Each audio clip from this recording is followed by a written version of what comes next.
Hello, welcome back to Search with Sean, and this is a real talk with Sean episode. We haven't done one of these in a while, and we don't do as many as I'd like, but this is one of those episodes.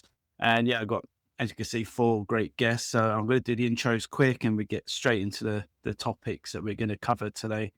As usual, it's always talking about trending topics and in the digital marketing space, and kind of no filter sort of viewpoints, what people think, and that kind of thing. So let's get into it. So we've got Katie, who's the director of SEO and AEO at TrendyMinds. We've got Anthony, who's the co-founder of StudioHawk UK.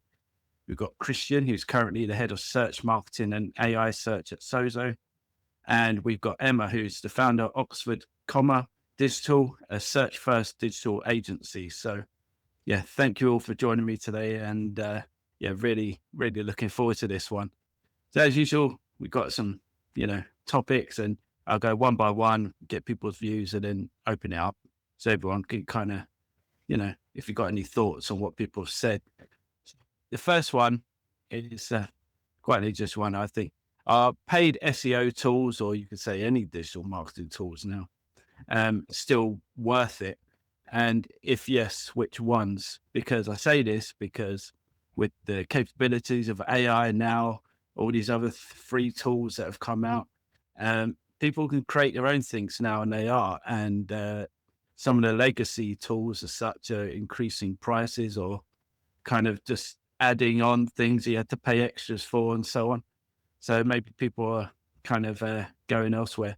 But yeah, Christian, what do you think about this one? Yeah, this was a fascinating question, top of the list, because we at SOZO have literally just been going through like our own tech stack review over the last 3 to 6 years. We have been a SEMrush customer for about the past 5 years. We've also been like tracking keyword rankings through advanced web ranking, AWR.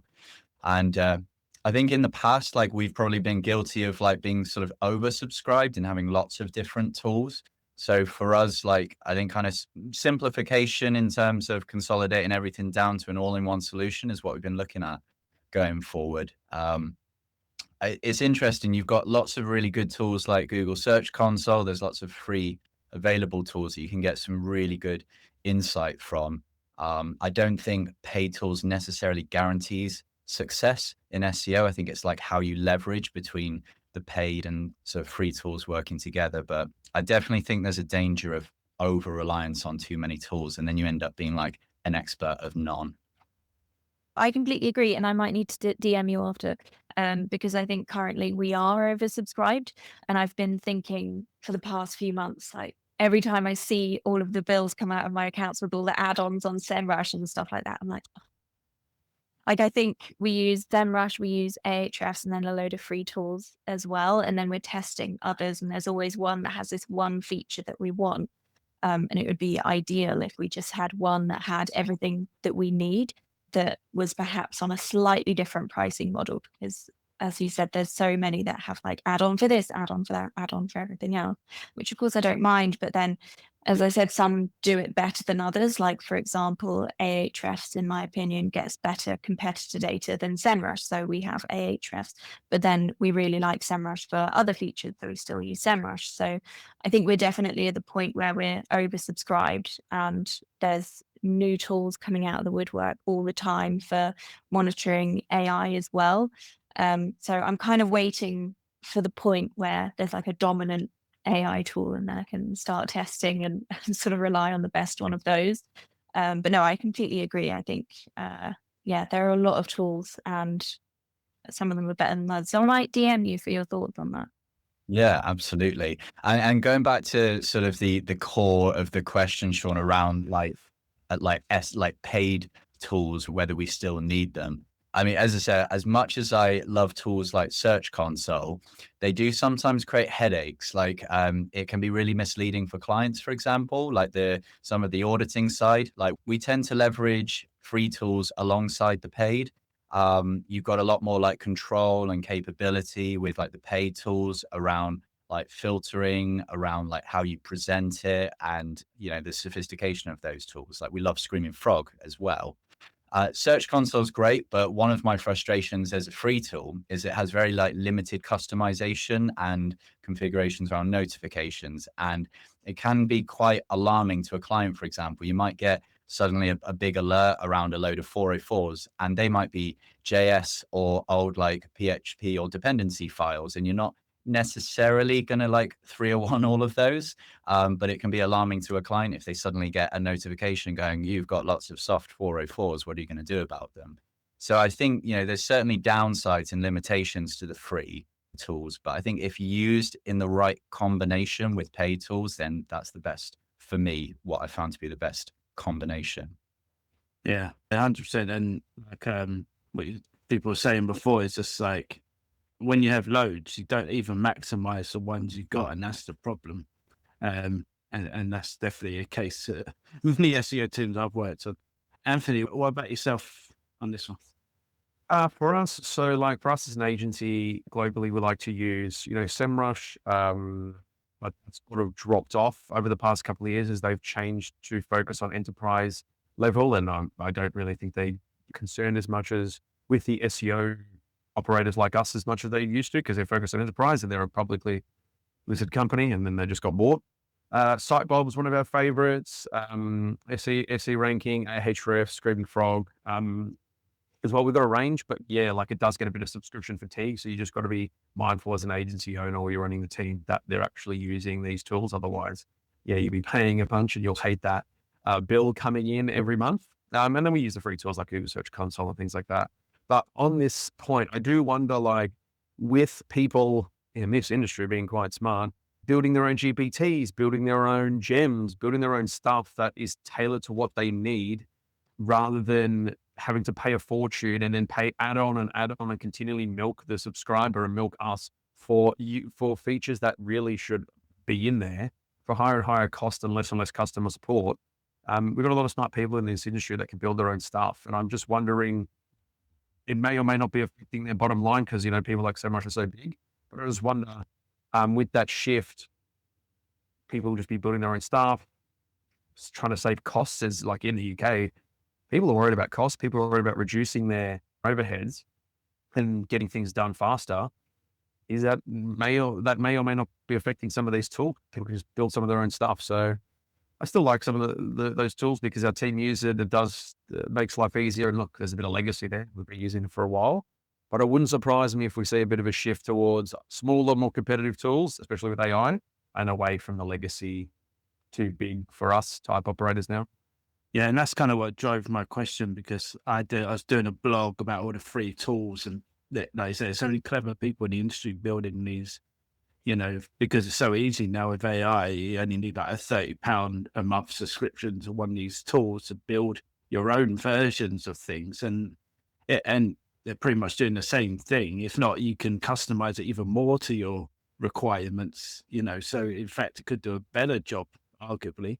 So it's a very testing time, I think, for those tools, and that's why they're probably trying to do so much stuff and roll out so many new things. And there's even new players on the market, as we know, like SEO Stack with Daniel's doing his thing there, and Profound obviously have come up and kind of grown a lot. And there's other things like say Sitebulb and stuff.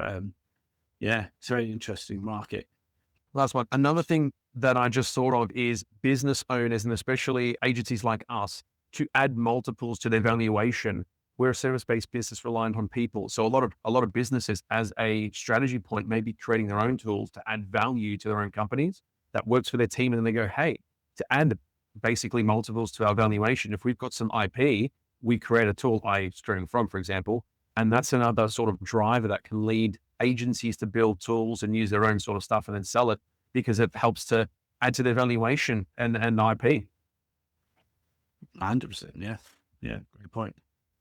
Katie, what do you think? Yeah, I'll round it out by saying, yeah, I kind of agree with everyone here. Free tools are great. And yeah, we're in a really unique position right now where we're able to experiment and create our own tools and everything. But if you just happen to lack the capacity for building that, like in terms of time, if you I think Christian was saying, the paid tools have a lot of benefits to them in terms of reporting and filtering and displays, and there is a lot of power behind those. I will say I don't want to oversubscribe to anything. I will say I am a screaming frog loyalist. There is so much power behind Screaming Frog, and like I've been using it for, oh gosh, like 7 years now, and like since I started in the industry, and I feel like I'm still barely scraping the surface of its power. Like there are so many integrations and just things you can do with it and insights you can get from it that I think are so valuable and so important for an SEO. And right now, I don't know how to build a screaming fraud that could compete with them. I don't have those kinds of development skills yet, but so I'm definitely very team Screaming Frog right now. And I also, like Emma was saying, I value both SEMrush and Ahrefs. At my last agency, I used SEMrush exclusively. And at my current agency, we use both Ahrefs and SEMrush, and there is a lot of value from both and pros and cons of both. SEMrush, I think, is starting to get a little bit too bloated in what it's doing. There's too many add-ons, there's too many AI integrations that, by the way, I don't think are very good. And I think Ahrefs is doing a much better job with their AI tools, personally, just from what I've been using so far. And I think they do have a better competitive research side, like Emma was saying. So in that way, I would say like those three are like essentials for like SEOs. Usually Screaming Frog for sure, and then either Ahrefs or SEMrush, depending on your needs. But yeah, I at this point am leaning a little more towards Ahrefs. So basically, we're getting that the paid stuff is still adding value, but potentially in the future, the free stuff could be more influential in terms of opening up, those opportunities and development and innovation. But yeah, how often do people like review that? You're saying you're doing it now, Christian, but how often do you review your tech stack? Because I'm doing that at the moment myself, and it's like, when you actually start asking people, how often do you use this and what do you use it for? They're like, like once a month, once every couple. You're like, why are we paying all this money for it? Like, it just seems like a waste of money. Yeah. The short answer is not as often as what we probably should. I think, it's quite an overhaul when you're an agency and you've got team members and clients that are used to a certain format. It's quite a big jump to have to kind of, move and migrate across to something else. But I think we've kind of settled with our tech stack for quite some time. We were looking at it anyway, but then when SEMrush was acquired by Adobe, they were quite quickly, clearly pushing more and more towards enterprise, which was like not a right fit for us or our clients.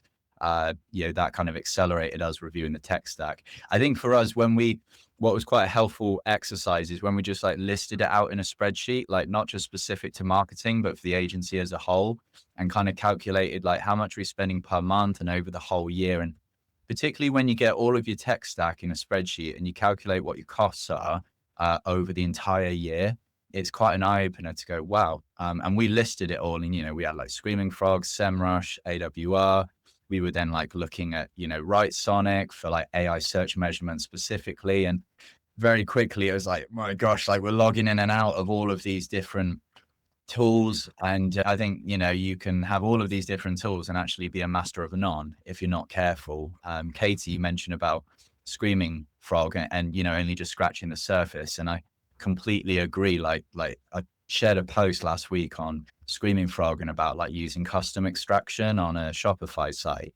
And it's like, it's so easy to like overlook the full power of these tools and only just like get surface level on them. So I definitely think there's a benefit for individuals and for people like ourselves to consolidate down, like not to lose the value as such, but just to like really get the most out of the tools that you are using. Yeah, we'll move across to the next topic. Well, the next one is really interesting. So if Agentic goes mainstream, Agentic AI, what happens to search as we know it? Obviously, we know what Google have done with shopping very recently, and many other are going to be introducing this sort of agentic experiences into the fold. So yeah, Christian, what do you think about this one? Yeah, we've been looking a lot at agentic commerce, how I'm having a lot of conversations with clients, even just over the past week around this. I do think I'm fascinated to see this year. It kind of touches on one of your other questions slightly, Sean, but I am interested to see this year how the use of more widespread adoption of AI, like in the general public, kind of takes hold. Because I do feel like within our industry, we're in this like bubble of AI adoption that for me feels like it's like sometimes 10, 20 steps ahead. For me, a measure of this is like, I'm waiting for the day when my dad comes to me and says, oh, I've started using ChatGPT instead of Google or an LLM. Like if my dad said he used the word LLM, I'd literally fall off my chair. So, yeah, with agentic commerce, there's a lot of the tools coming out, and I think it was fascinating in Q4 seeing ChatGPT roll out for US merchants, being able to plug straight into ChatGPT, so users can kind of buy straight out of ChatGPT without having to, sort of jump off of it to Google and go elsewhere. Be fascinating to see how these innovations, as they start to come out more and more, how that starts to roll out if people start to utilize them, and if it takes like hold on a more sort of widespread form. I think then it will like really drastically evolve the user journey as we know it. Yeah, and I was having discussion in our weekly news episode, and we were talking about if this did take off, what this means for like brands, branding, because they won't be going through your website, they won't see all your nice branding and stuff. They also, how does that work with like loyalty? Do you get like usually you have to prove that they can use your email for marketing purposes and stuff. Does that get affected? All these things that brands utilize quite a lot in this process when people buy things through their website. So it's going to be interesting. Anthony, what do you think? I'm thinking that searching is still going to have to happen. So your website is still paramount. So even if agents and little bots do the buying, where are they pulling the information from?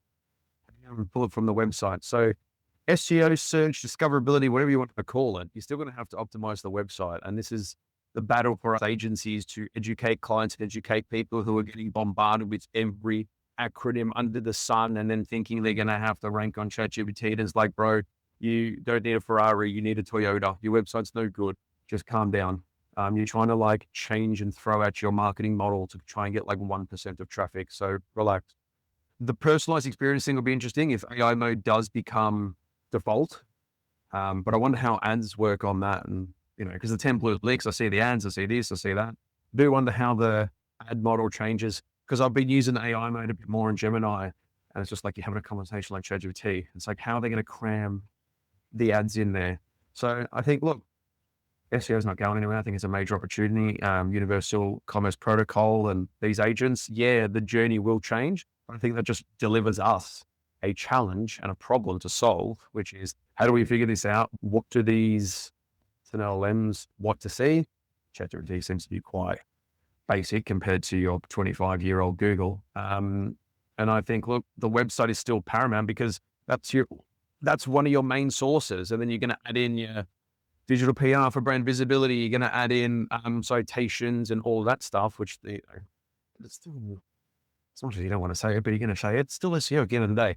So yeah, I still think there's going to be some major changes. It's going to be challenging, but it's a great problem. I think it's boom times for SEO agencies. The problem will be the education of clients and wading through all those acronyms. Yeah. And like Christian said, we don't know if it's actually going to take off, but it's a bit like, I guess, like Amazon and stuff. People just want things quickly, cheaply. So maybe they will. Google are going to have all these, alert me when it's this price and that kind of thing. That is quite attractive. So, Emma, what about you?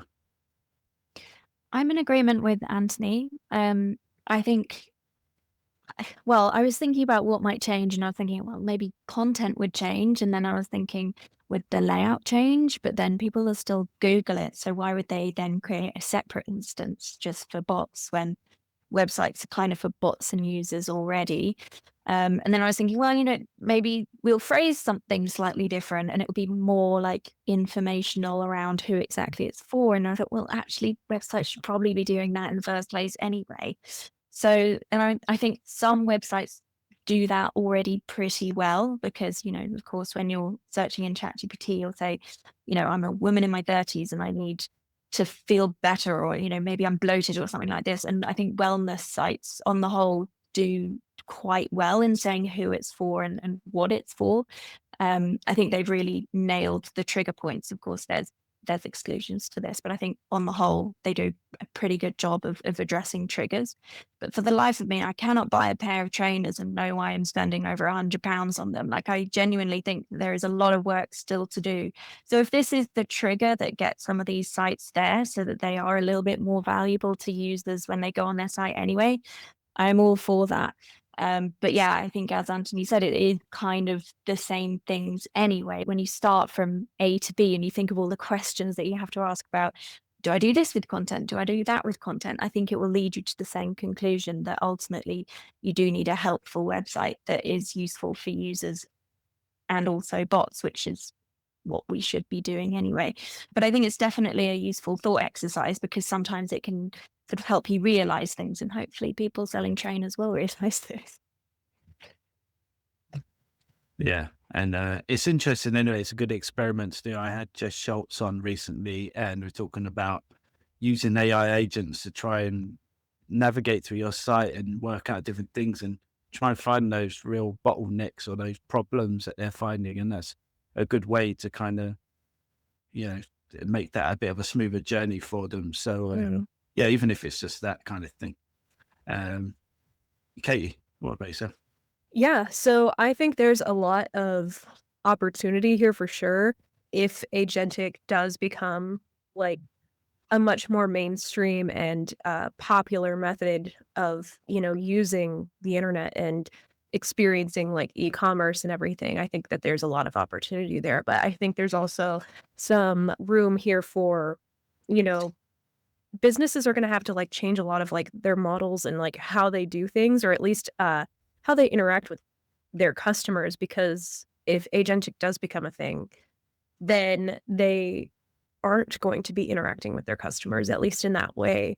They're not going to get like that human to human, face to face. And I came from an agency that was focused primarily on like the home services, HVAC, plumbing, and all that. And it was all focused on, like getting in the map packs and that. And now there's options in the map packs for have an agent find the best price for you. My clients back then, they didn't give prices over the phone, like as a policy, because there's so many different reasons. Like you have to see the problem in order to decide how much it's going to cost you. They don't do flat fees, or they don't do hourly or whatever. And so a lot of companies, and it's not just like my clients, but a lot of companies in like that like home services kind of industry, and I know in other industries, do not give prices over the phone. So what happens to them if their competitors do? And suddenly all of their customers are just going to go with the one that gives them the price because it's the easiest one, even if it's a higher price. So in that way, like even the consumer can get kind of screwed out of, their money, because they're relying on an agent to tell them what's the best. And maybe not all of the options are there because not everybody's adapted to it. So there's a lot of opportunity for people who are like willing to like change and adapt their models to fit like an agentic kind of sphere. But there's also a lot of possibility for like failure and loss for both consumers and for companies. Yeah, really, really good point. Actually, I didn't think of it that angle. And actually, Greg Gifford, when he was on, was saying something similar. And like we said earlier, it's education, with clients and stuff, because now, like you say, AI can go and call up companies to get quotes and then compile a bunch of 10 and then give you the best option. Well, if you're called in mechanics, I mean, I know at the best of times, they're not the best answering the phone. But also, if an AI starts talking to them, they're probably going to tell it to do one and put the phone down. So what does that mean? That doesn't mean it's like not a good place to go and get your car done. It just means that they don't know. They didn't even probably know this was coming, so it's going to be like an education for a lot of people. And like you say, the ones who kind of that quicker may be the ones that win. Yeah, interesting. Any other thoughts on this one from anyone? I was going to add that, a lot of the talk around agentic, and it still feels very new even within our industry, and it's often framed around e-commerce. But I was speaking with a client the other day who's sort of lead gen, and it'd be interesting to see just what you were mentioning there, Sean, like how it takes hold and, across multiple industries. We could be looking at a future where a user can just like completely fill out an inquiry with a business all through AI or an LLM without necessarily having to go to a website at all. Anthony mentioned earlier that, the search still happens. So I think, the demand, the need for SEO is always going to be there. How that looks like, I think will change. We could well be looking at a future where increasingly, if this takes hold, wider adoption, then we could be looking at a future where we're optimizing not just for humans, but for AI bots so that they can effectively surface content. For me, that's exciting. It brings the importance of technical SEO back into the fold, and making sure that your website is that accessible point of reference, not just for humans, but for bots as well. Yeah. And I'll add on to that, like websites, like y'all have been saying, like search is going to be there. It's always going to be there in some form or fashion, but websites may not even be like the face of the brand anymore. In a lot of ways, like the website became the face of the brand, in like the 2000s, 2010s and everything. Now we need to be focusing on like off-page conversions and like how we can be converting anywhere but our website, because the websites are becoming like the underbelly and like the support beams of the internet. Whereas like the SERPs and the AI, I guess AI results pages, I don't know what we're even calling those now, but those pages are where we're seeing a lot of our traffic going. And like, we're not quite there yet with full total adoption of chatbots and LLMs and everything, but like that 0-click atmosphere is only just going to get stronger. And so while our websites are still important for that like support beam type, structure of the internet, maybe, all of the effort that we've been putting into like UX and design and everything needs to be more focused on like an actual like technical structure that supports it and the content that it holds. Yeah, I think it's a great point, because I know personally, like at the moment, it feels like people working in digital, we feel like we're in the middle or something, but we're not quite there. So you're like, you want to make websites look pretty and nice and stuff for users. But we also know down the track that this stuff is coming, and it might be quite quickly, and we need to make sure that we're going to be easily crawlable and findable and that kind of thing. It's a tricky situation because, users are still going to websites in numbers. But obviously they are dropping off and 0-clicks are increasing, and that's definitely the trend that's happening. Any other viewpoints on that? Or we move across. Cool. Well, I think this one's like, it's kind of slightly different topic, but still digital. Social media. So we know that Australia became the first country in the world to ban social media for under 16s. UK are discussing it quite a lot at the moment. I think in the House of Lords, they were discussing it just yesterday. Should it be banned for those under 16? And how do you think, this is kind of adding on, but the thought I was having in my head today about if they did this worldwide, what does that mean for like certain brands like online? Because I'm sure a lot of they do rely on that kind of market, especially some social media platforms, for example. Christian, what do you think?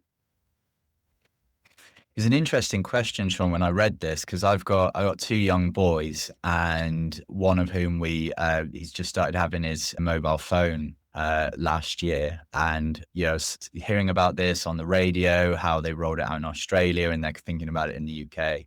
And yeah, just from the perspective of a parent, really, I mean, I guess, don't know if this answers your question indirectly, but whether, it's the right thing or not, and kind of understand the government considering it.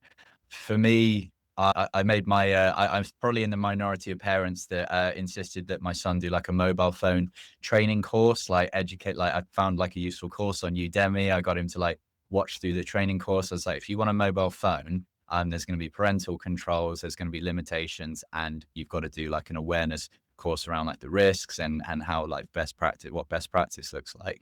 I think with this rollout at the UK, I would love it if just like parents across the UK were more like disciplined with like when they give this kind of access to an under 16 for social media use. I would love it if parents were a lot more alert around, like parental control apps and capabilities. What I'd really like to see is perhaps the government like supporting sort of some of these apps and sort of helping to raise awareness through advertising. I'd like to see maybe more radio, TV advertising, online advertising that's maybe supported by the government working with some of these companies to, I think, raise awareness to parents. I think a lot of parents aren't aware that there are like apps where they can better, protect their children from harm on social media and from online generally. So I guess in short, for me, it's like, is it the right option to just completely just put a ban, or is it more educational and raising awareness around what is available to parents to better support their children? Yeah, it's good points. And I think it's so contradictory because like when you see it out in the public, because you've got TikTok adverts that are basically saying you could do all your homework on TikTok by listening to videos and stuff. And then you got Snapchat, who just today said they're going to be better parental controls on it and you can control it a bit more. And obviously, like, I've got 2 young girls and like, I do worry because I let them use like the kids' YouTube, but even like the kids' YouTube that's meant to be very much restricted in the kind of videos that they see, there's still some like dodgy stuff that gets on there. So I still think like the platforms have responsibility as well if they actually want younger people to get on these. And then obviously going forward, I think a big problem is going to be younger people using ChatGPT. We've already seen a few incidences that have turned quite nasty with younger people using these AI models. There's AI dating stuff that, all these sort of AI assistants and stuff. So that's going to be the next challenge, but we haven't even got even the internet, like, they did the thing in the UK with all the, the over the age limit and stuff on certain websites like that. How many years did that take? But for how many years the internet been around? So, yeah, it's interesting. Anthony, what about yourself? For me, it's a tough one. Governments banning platforms that allow people to speak, not good. We've seen the new laws go in Australia that have just absolutely been forced through quicker than governments have worked on anything. So for me, it's a good thing that kids should get off social media, because go outside and get a life and actually go play outside and do something else. I agree with Christian where like there should be some responsibility in the parents to like know what their kids are doing and actually know these things. And, maybe there's the education piece around it. Like these parents just don't know how bad it actually is these days on some of these things, and the hell these kids can actually access. But for me, government authoritarianism is never good, and just outright banning is never good. So there needs to be, for me, it's always moderation and balance, a form of education and awareness as to what the hell is on these things. To, get off these things, kids. Like actually go out and talk to people, because then you get into a bigger philosophical question about people not being actually able to have conversations, and these kids can't talk, and they're all in their phones and they've got a hunched neck as they stare at their screens all day, and you get into that conversation. So yeah, for me, I like that kids need to get off it. I don't like that it's being forced, because that just leads you down 1984 paths. But that's one where you probably need another 17 hours to talk about that type of stuff. Yeah, I love that kind of conversation, to be honest. But yeah, but no, it's true. It is true. In that case, I guess, yeah, because free speech is what is a great thing in like many of the countries that we live in, because they have that capability for free speech. But yeah, it's a tricky one because unfortunately there's a lot of bad actors, especially online, and they take advantage of situations. Yeah, Emma, what's your thoughts? This is a tricky one. I kind of came on here thinking, yeah, no, I think it was probably a good thing that they banned it. But then listening to Christian and Anthony, I'm now kind of swayed. I think it's a little bit difficult because I don't have kids myself, and I didn't really use social media myself when I was that age either. So I've kind of missed both buckets. So I can't like empathize with the situation. But I would say, in any case, I think if we either don't want the kids to be on social media, or if it is banned, then does need to be some kind of encouragement of an alternative. Because what I do have experience of is growing up in the middle of nowhere, where it was quite lonely at point growing up. And of course, I had my sister, but I didn't really have any neighbors that were my age. So I can see that if I did have social media at that age, I probably would have been on it quite a lot because I didn't have that other point of connection. So I think that absolutely needs to be encouraged, and in a safe way as well. And of course, you see funding for things like libraries where there are events planned being cut all of the time and then usage not being encouraged. That would be a simple way of encouraging something else that can be a bit more active and to get to know your peers and encourage community as well, which I do think that both adults and children are kind of craving more as things turn more and more online. So that I would say is my input into the argument, but I'm sitting on the fence now. Yeah, but you're right. I mean, obviously with cuts and stuff, especially in the UK, the kind of community stuff like sports centres and places where young kids go, there's not that many options these days. And secondly, like, yeah, we didn't have social media when I was a kid, but yeah, we went out on the street, we were playing with our friends in the street. I wouldn't even let my kid near going out in the street these days because of like security and how safe it is in the UK. So that's also a problem, but that's like we said, a societal bigger problem than just social media. Katie, what about you say? Yeah, the token American on the podcast today. Yeah, I don't know about a full-on ban, definitely a regulation for sure. Like there needs to be a lot more regulation. Like there's way too much power in like the algorithms and just the way that they're designed to just keep scrolling and keep going, and you end up down these like rabbit holes, and for kids that can be like really, really harmful. They end up going down rabbit holes that are maybe a little bit, like racist or like with like horrible, agendas because it's enticing and everything. And that's happening a lot here. And I like in a way, like I do kind of think of a ban on it for like under 16-year-olds. Like you kind of think of it as like a public health thing, because like here you can't drink till you're 21, and you can't drive till you're 16, and those are in place for like public health and safety reasons. And like, is social media giving you cancer? Is social media getting you in car accidents? Well, if you're texting and driving, yes. But like, in general, no. But the public safety of like, mental health or, anything like that, like there is like that element where I think maybe a ban for kids under 16 might be actually kind of a good thing, at least here. I don't know about like other countries and how that's working, but yeah, for sure. Like it's definitely a more complicated topic and definitely nuanced.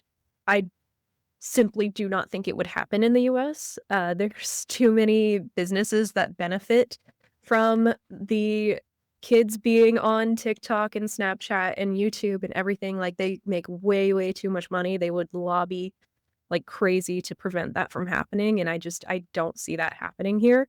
At least not 16 and under, maybe like 14 and under. I don't know. But yeah, like I think a ban for 16 and under would be okay. But if not, like there needs to be some form of regulation. Yeah, It's interesting, obviously, to do all that stuff with TikTok, and they seem to like that's been ironed out now, and it seems to be it's going to continue going in the US. So, yeah, some really good arguments actually. And I was dead against it. I still probably am against. I would probably put it through, but then again, like Anthony said, it sets a precedent for things going forward, and I don't want like the free speech stopped. I don't think that's good for anyone.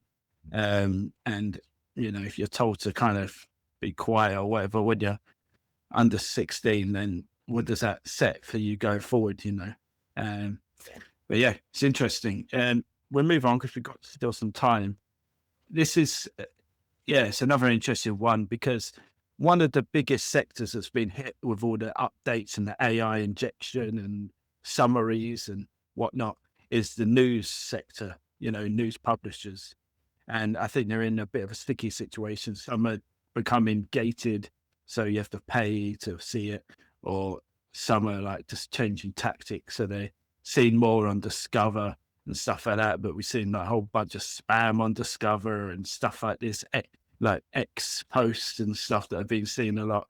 So what is the future for news publishers, and how can they survive? And just to add on top of that, I'm really interested. I'm going to do a whole show on this actually, but especially now when YouTube, for example, social media as we're discussing, but especially YouTube, independent journalists now on YouTube are getting millions of views just with their own camera, own mic, going out doing stuff. And they're getting more views than some of the larger news networks that are paying a lot of money for studios and all fancy cameras and all the editing equipment. So it's going to be an interesting one, how that develops. But Christian, what do you think? Yeah, it's a fascinating one, because with being in a sort of society where increasingly AI is surfacing content, it's really, really challenging for news publishers that rely on those clicks and those visits to websites, so that people are like, often looking at the ads that then generates their kickback in revenue. And of course, if people are then getting their information and the news surface through AI, through AI mode and other kind of AI sort of surfaced means, then it paints a really challenging picture for news publishers going forward. Like, where do they make their revenue? Where's their income from, the kickback from their content? So I think there's certainly a consideration for news publishers to be looking at alternative means for how they, gain reward from their content. You've mentioned, Sean, about sort of moving on to YouTube and news publishers setting up independently. But yeah, I think from having not sort of worked directly with sort of any kind of companies like that, I'm probably not the best place to speak into it. But I think it certainly is going to be a big challenge, increasingly so, with agentic commerce for any news publishers, where more and more now is being surfaced by AI, and users are not necessarily increasingly having to necessarily even go to a website at all. Yeah, and we already know, like, traditional news, like newspapers, people don't buy newspapers nearly as much as they used to. People don't get local newspapers through their door anymore, and yeah, in terms of like YouTube, like certain news stations like in America, News Nation, they do very good stuff on YouTube. They maximize like channels like that. And then also BBC in the last few weeks have said they're going to have to start putting programs dedicated on YouTube in the future, because basically they lost so much of their market share. So that's huge. I mean, BBC is like the biggest channel in the UK. So they even have to start looking at these things. Sorry, John. I was just going to say, if you think, the population's aging every day, right? So like the young adults of today, as time goes on, they're going to be sort of the mainstream, adults of tomorrow. So I think more and more, an increasing amount of the adult population are going to be accustomed to like TikTok and YouTube and finding different ways of surfacing news. And I think the news publishers that stay ahead are the ones that adapt to that and move with that change in user behavior. I think increasingly we're going to see news publishers having to step away from print move more, not just into digital, but as you said, like YouTube and different platforms and channels to keep speaking to wherever their audience are moving to. Yeah, 100%. Anthony, what do you think?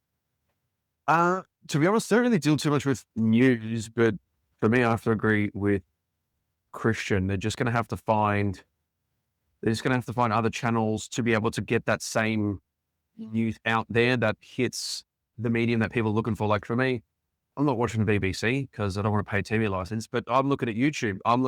I see it how many of you have heard, yeah, I saw this on TikTok, or I learned this on a podcast. So like even just the source of mediums are now so different where people get their news, whether it's good or bad. So they're just going to have to figure out other ways to invest before basically Google just steals all their stuff and ChatGPT just continues to steal all their stuff.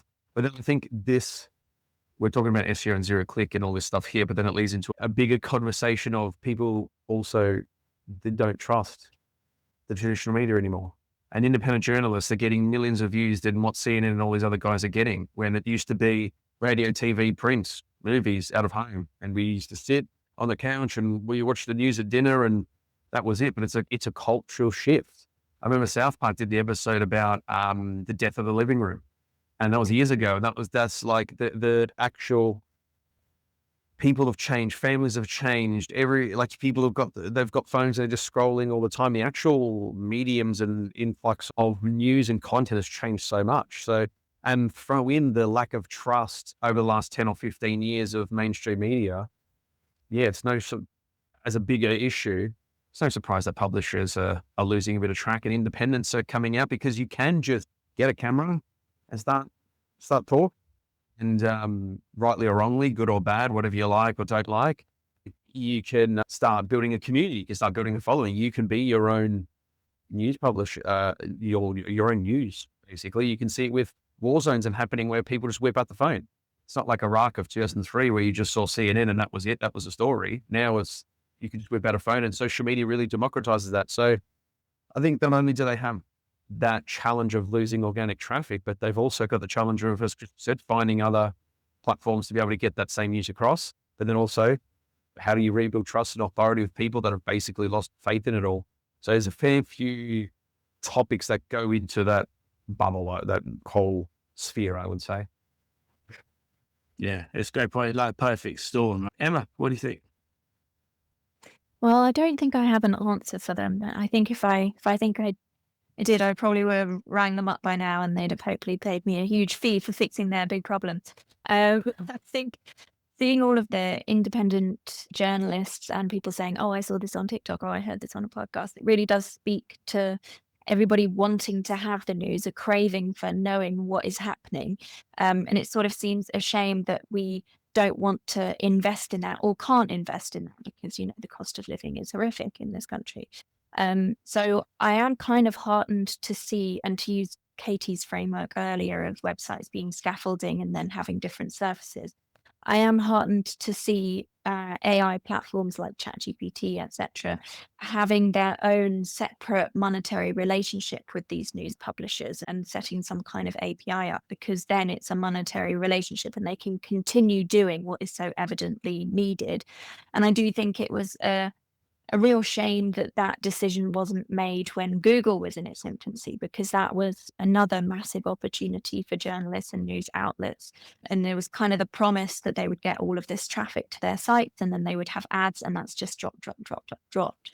So it's almost good timing in a way that these AI platforms have come about now, and they kind of have this second chance to open up a relationship with the platform itself so that they can perform the scaffolding task, and then all of these different surfaces can surface it in whatever way people are wanting to get that information. So I don't have a proper answer. I don't have a solution, but I do think it's a good opportunity now. But also I really absolutely hate that I have to accept cookies or pay. It's just... Yeah, it's a good point. And like you say, they are starting to make these sort of partnerships with some of the more well-known publishers. And like you say, disagree with them, trust them less or whatever, they still have a good framework, and they've got years of experience and editors and well-known journalists and stuff. So they still obviously add a lot. And without them, we wouldn't know anything going on, not anything, because we have, like I said, got those independent journalists and social media and that. But if you only just trust them, then what kind of world do we live in? So you need both, I guess.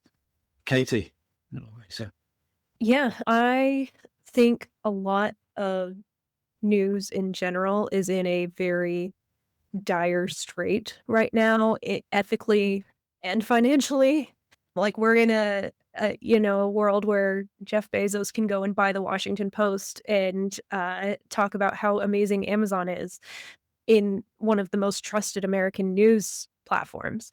And, like to think of the traditional news outlets outside of maybe like public radio, to think of them as anything other than a business is really dangerous as a consumer. And yeah, they're in free fall right now with the change of, everything. I don't sit down and watch the news unless I'm at my parents' house. I haven't done so since I moved out. I I don't absorb the news that way, and I just don't think there's been a fast enough evolution, and it has evolved. Like I've been saying, there are those like citizen journalists, and there's definitely some that I follow on TikTok, and I am that person that's like, I saw on TikTok or I heard on a podcast, but there's also a danger there too, because you're being served from an algorithm that you've tailored to yourself, and so you become like dialed into a echo chamber of sorts, and the citizen journalists you're following are usually aligned with your own beliefs, and that can be a really dangerous thing when we don't have unbiased journalism anymore. And unbiased journalism does not pay the bills. And so that kind of goes back to like everything is a business now. And so, if they aren't tailoring to at least one sector's, beliefs, then they're going to be losing money. And that doesn't answer the question at all. But it's like I'm not in news SEO. I don't know how to fix it. But yeah, that's kind of I think where we're at. no, it's actually a great answer. And like you said, the echo chamber thing's one of the things that I really worry about. You got preferred sources, you got all these algorithms, you got, on every channel they've got their own algorithm, always trying to push you to hear the narrative that you follow. And I say preferred source, it's a dangerous thing. And then even the large language models are going to learn what you want to hear, learn what you want to see. That's not a great way to live. We need a neutral viewpoint, ideally, and to hear different voices. Okay, we'll finish up there. I think that's some very intriguing conversations, great points from all of you. I really appreciate all your time, and have a good day, and I'll let you go. Thank you, Sean. Yeah, thanks for having me. Sure. Yeah, cheers,